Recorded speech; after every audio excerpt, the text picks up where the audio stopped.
Prime Minister Modi speaking in Dehradun. Live visuals coming in. Let's have a listen. अवसरों में बदलना ये आप जैसे साथियों की प्राथमिकता जरूर होनी चाहिए। और मैं तो एक और बात कहूंगा, शायद यहां जो लोग आए हैं उनको अच्छा लगे बुरा लगे, लेकिन यहां कुछ लोग ऐसे हैं कि जिनके माध्यम से उन तक तो मुझे बात पहुंचानी है, लेकिन उनके माध्यम से उन तक भी पहुंचानी है जो यहां नहीं है। खास करके देश के धन्ना सेठों को मैं कहना चाहता हूं, अमीर लोगों को कहना चाहता हूं, मिलियनर बिलियनर से कहना चाहता हूं।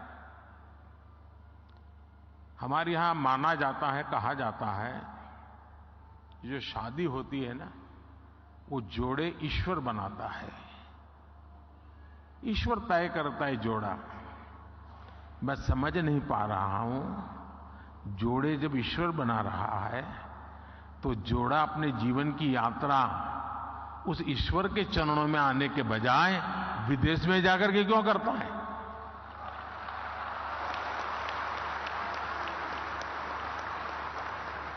और मैं तो चाहता हूं मेरे देश के नौजवानों को, मेक इन इंडिया जैसे है ना, वैसे ही एक मूवमेंट चलना चाहिए, वेड इन इंडिया।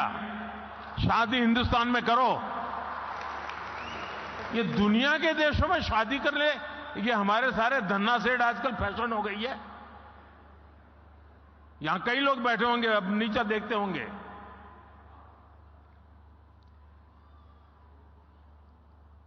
और मैं तो चाहूंगा आप कुछ इन्वेस्टमेंट कर पाओ न कर पाओ छोड़ो, हो सकता है सब लोग न करें, कम से कम आने वाले 5 साल में आपके परिवार की एक डेस्टिनेशन शादी उत्तराखंड में करिए।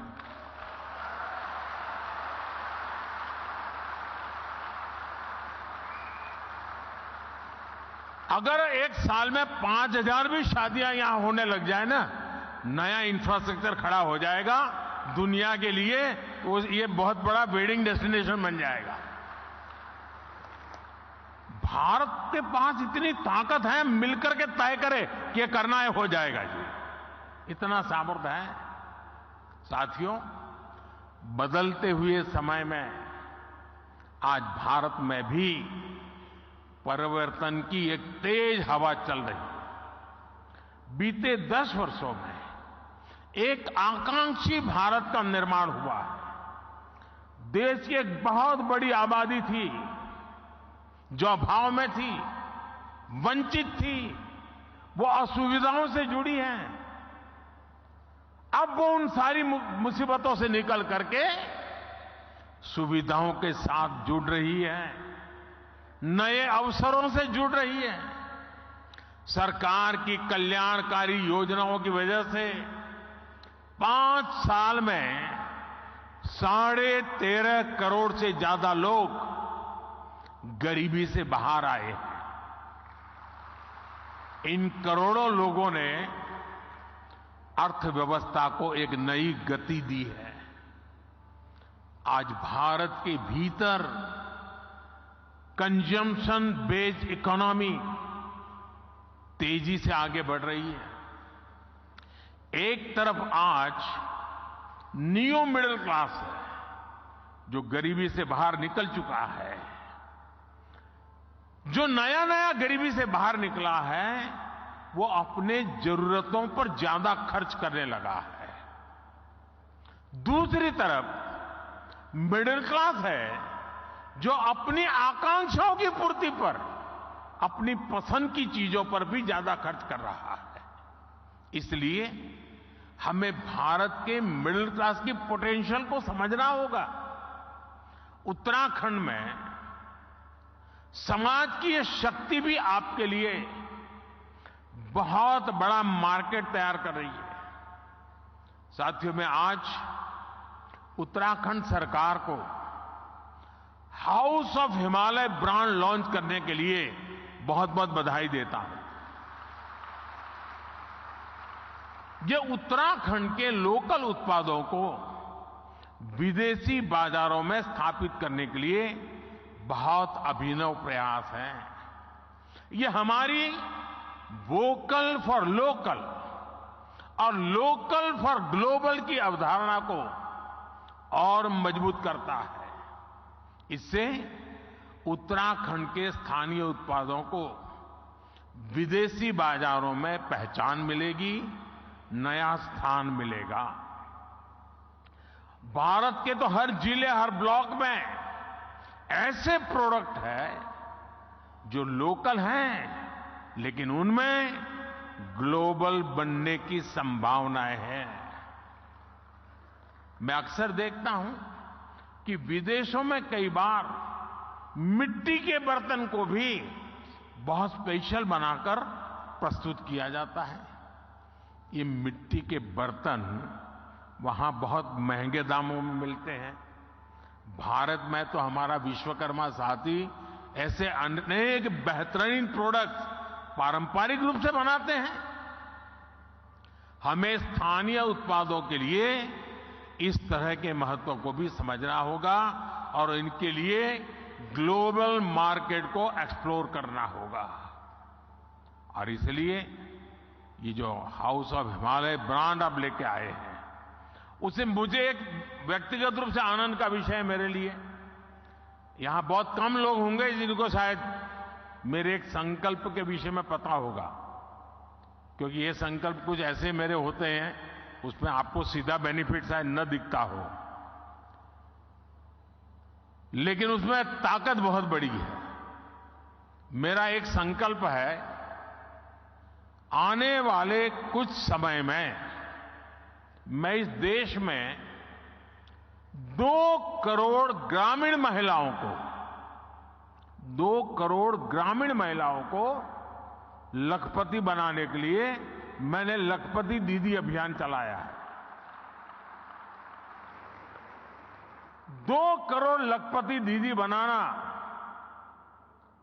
हो सकता है कठिन काम होगा, लेकिन मैंने मन में संकल्प बना लिया है। ये हाउस ऑफ हिमालय जो ब्रांड बनती है ना, तो मेरा जो 2 करोड़ लखपति दीदा ने बनाने का काम है ना, वो तेजी से इसमें बढ़ जाएगा। और इसलिए भी मैं धन्यवाद करता हूं। साथियों, आप भी एक बिजनेस के रूप में यहां के अलग अलग जिलों में ऐसे प्रोडक्ट्स की पहचान करें। हमारी बहनों के सेल्फ हेल्प ग्रुप्स हो, एफपीओज हो, उनके साथ मिलकर नई संभावनाओं को तलाश करें। ये लोकल को ग्लोबल बनाने के लिए एक अद्भुत पार्टनरशिप हो सकती है। साथियों, इस बार लाल किले से मैंने कहा है कि विकसित भारत के निर्माण के लिए नेशनल कैरेक्टर, राष्ट्रीय चरित्र को सशक्त करना होगा। हम जो भी करें वो विश्व में श्रेष्ठ हो। हमारे स्टैंडर्ड दुनिया फॉलो करे। हमारी manufacturing zero effect, zero defect के सिद्धांत पर हो। एक्सपोर्ट ओरिएंटेड मैन्युफैक्चरिंग कैसे बढ़े, हमें अब इस पर फोकस करना है। केंद्र सरकार ने पीएलआई जैसा एक महत्वाकांक्षी अभियान चलाया है।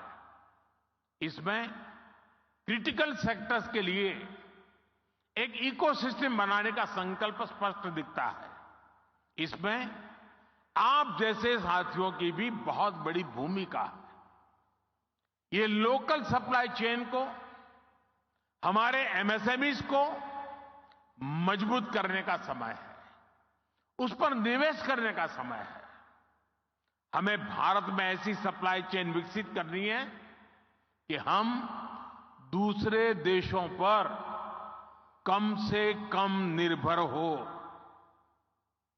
हमें उस पुरानी मानसिकता से भी बाहर आना है कि फलां जगह कोई चीज कम कीमत में उपलब्ध है तो वहीं से इंपोर्ट कर दो। इसका बहुत बड़ा नुकसान हमने झेला है।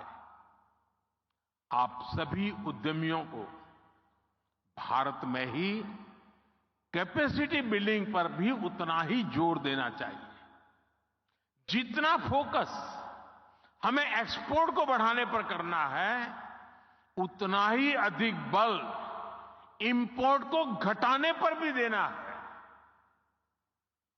हम 15 लाख करोड़ रुपए का पेट्रोलियम प्रोडक्ट हर साल इंपोर्ट करते हैं। कोयला प्रधान देश होते हुए भी हम 4 लाख करोड़ का कोयला हर साल इंपोर्ट करते हैं।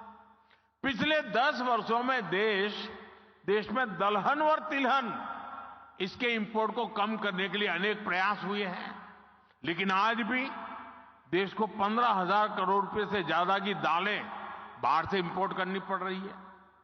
अगर भारत दाल के मामले में आत्मनिर्भर होगा तो ये पैसा देश के ही किसानों के पास से जाएगा।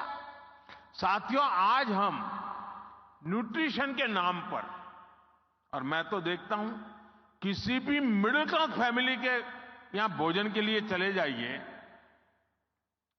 उसके डाइनिंग टेबल पे भांति भांति की चीजें पैकेट पड़े होते हैं विदेशों से आए हुए, और वो पैकेज फूड का इतना फैशन बढ़ते हुए मैं देख रहा हूं, जबकि हमारे देश, और उस पर लिख दिया कि प्रोटीन रिच है, खाना शुरू, आयरन रिच है खाना, कोई इंक्वायरी नहीं करता, बस लिखा है हो गया, और मेड इन फलाना देश है, बस मारो थप्पा। अरे हमारे देश में मिलेट से लेकर दूसरे तमाम फूड है जो कहीं अधिक न्यूट्रिशियस है।